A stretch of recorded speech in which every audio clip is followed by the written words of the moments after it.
जंगल उपादेयता संपर्क में लोकों सचेतन करने और जंगल सुरक्षा उद्देश्य सोनपुर सहर निकट में तैयारी होइछि नगर वन 50 हेक्टर परिमित जंगल को आकर्षणीय जिला सदर महकुमा निकट में यह स्थान एवं समस्त साजिछि आकर्षणर केन्द्रबिंदु।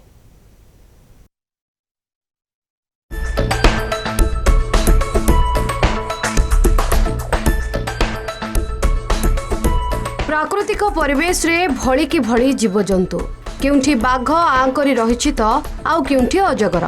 सेपटे हाथी और भालू शांत परिवेश भितरे पुणी दोली आउ छाई तले बसिबाकु रहिछि पर्याप्त व्यवस्था घंच जंगल भितरे सुंदर कुटीर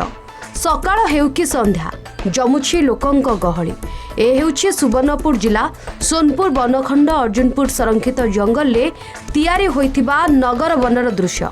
वन विभाग पक्षरु निकटरे तैयारी होइछि एही नगर वन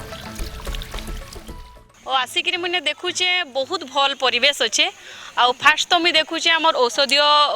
गछ माने बहुत सारा अच्छे आउ देखुन हेने गुड़े आमर कुटीरटे बनाई आउ से कुटीरटा बहुत मनोलोभा होइचे आउ इने आ गुटे देखुन आमर बोटिंग टे होइचे जेने कि स्टार्ट नहीं हेबार तली बट आके बहुत जल्दी स्टार्ट हो जिबा मुई भाबुचे सेने आमर लोक आसिक बहुत सारा एंजॉय करबे। प्रकृति रे आजिकाली एंता जीवन रे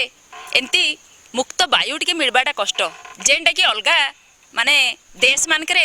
आम राज्य मानकरे सब अम्लजान किणी बसलेन किंतु इनके आसले आपण को खुला वायु एते सुंदर लगुचे मुक्त पवन मुक्त आकाश तापरे जेन गछ जाक दिसुचे।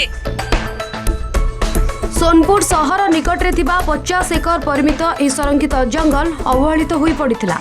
जंगल उपादेयता संपर्क में लोकों सचेतन करने और जंगल सुरक्षा उद्देश्य रे तैयारी होइतिबा नगर वन भितरे अनेक औषधीय वृक्ष पोखरी रही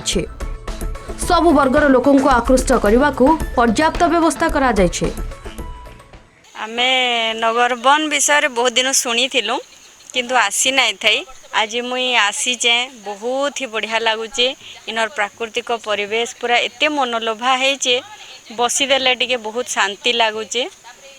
इने बहुत माने वन्यप्राणी रो सब स्टेच्यू माने करा हेचे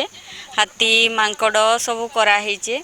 गोटे कुटीर करा हेचे बहुत सुंदर लगुचे। प्राय हाराहारी 50 हेक्टर जमी उपरे आमे नगरवन प्रतिष्ठा करा जाइछे आउ लास्ट एटा चीफ मिनिस्टर याको उद्घाटन कर सारिछन सुवर्णपुर जन मानुष रे एटा को उत्सर्ग कर जाइछे।